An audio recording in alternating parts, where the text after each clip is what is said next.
Hello friends, मैं अपनी इस बैंकिंग सीरीज़ की वीडियो को कंटिन्यू करूंगा। लास्ट वीडियो में मैंने बताया था कि एक एक्सपोर्टर के पास उसके करेंसी रिस्क को हैच करने के लिए क्या क्या ऑप्शंस अवेलेबल हैं। इसमें मैंने बताया था फॉरवर्ड, फ्यूचर और ऑप्शंस किस तरह से एक एक्सपोर्टर अवेल करके अपने करेंसी रिस्क को हैच कर सकता है। जैसा कि मैंने बताया था कि जो नेक्स्ट वीडियो में मैं बताने वाला हूँ कि कैसे फॉरवर्ड का प्राइस अराइव होता है।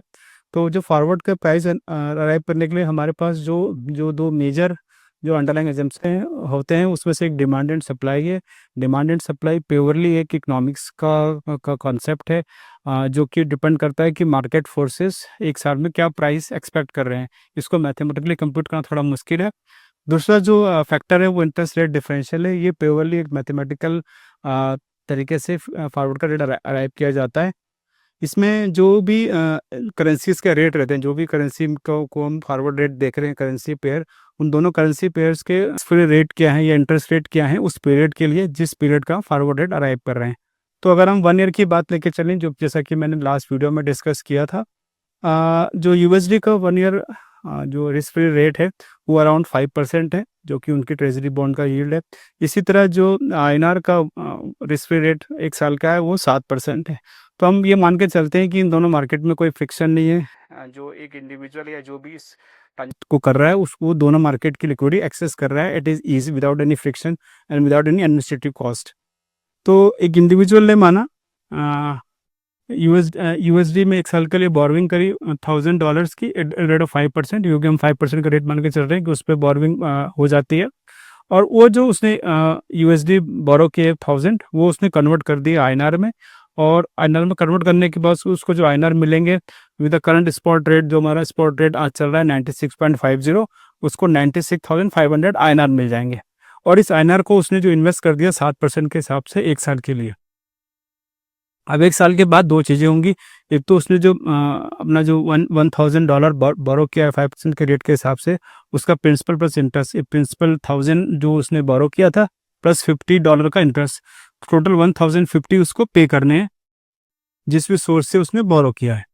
और जो उसको रिसीव हो रहा है 1 साल के बाद वो 96,500 जो आइनर उसने प्रिंसिपल लैंड किए थे या जो उसने इन्वेस्ट किए थे, प्लस जो इस पर 7% का जो इंटरेस्ट बनेगा वो अराउंड बनेगा 6,755। तो टोटल उसको जो रिसीव होंगे इस ट्रांजेक्शन में वो होंगे आपके 1,03,255।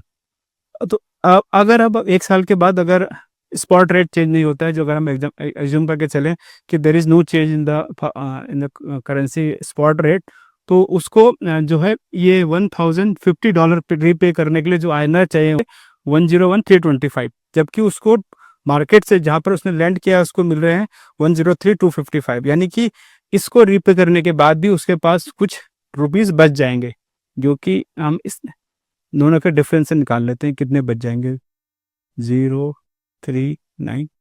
तो इस पूरे प्रोसेस में जो है इसको है अराउंड इतने रुपीस का गेन हो रहा है अगर फॉरवर्ड और स्पॉट रेट में कोई चेंज नहीं आता है। इस पर अगर हमें इस आर्बिट्रेज को अगर डिसअलाउ करना है या इसको मिटिगेट करना है या इसको पूरी तरह एलिमिनेट करना है, तो हमें जो है इसको फॉरवर्ड का रेट को एडजस्ट करना पड़ेगा, ताकि उसको अराइव करने के लिए हमें क्या करना है, जितने उसको डॉलर देने हैं और जितने उसको आईएनआर मिले हैं इस प्रोसेस में, वो आपको अराइव करना पड़ेगा। एक रेट निकालना पड़ेगा कि वो रेट क्या आएगा। वो रेट अगर हम देखें तो वो रेट आएगा 98.3380, यानी कि इस डॉलर के अमाउंट को हमने इससे डिवाइड कर दिया जो उसको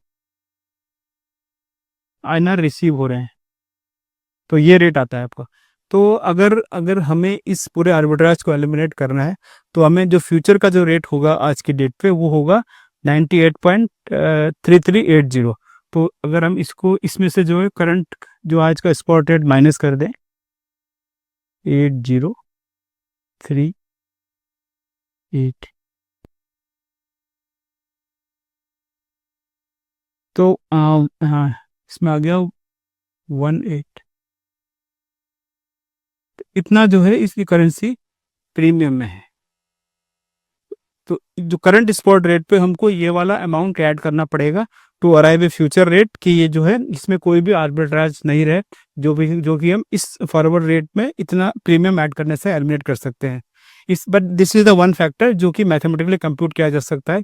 इसके अलावा जो डिमांड एंड सप्लाई भी मार्केट में बहुत बड़ा मेजर रोल प्ले करती है, क्योंकि जो भी करेंसीज बहुत लिक्विड रहती हैं उसमें जो है other market forces different different time पर डिफरेंट डिफरेंट डिमांड जनरेट करती रहती है, उससे भी जो है फॉरवर्ड का रेट वेरी करता है। तो यही इस तरह से हम जो है फॉरवर्ड का रेट अराइव कर सकते हैं फॉर ए फ्यूचर डेट।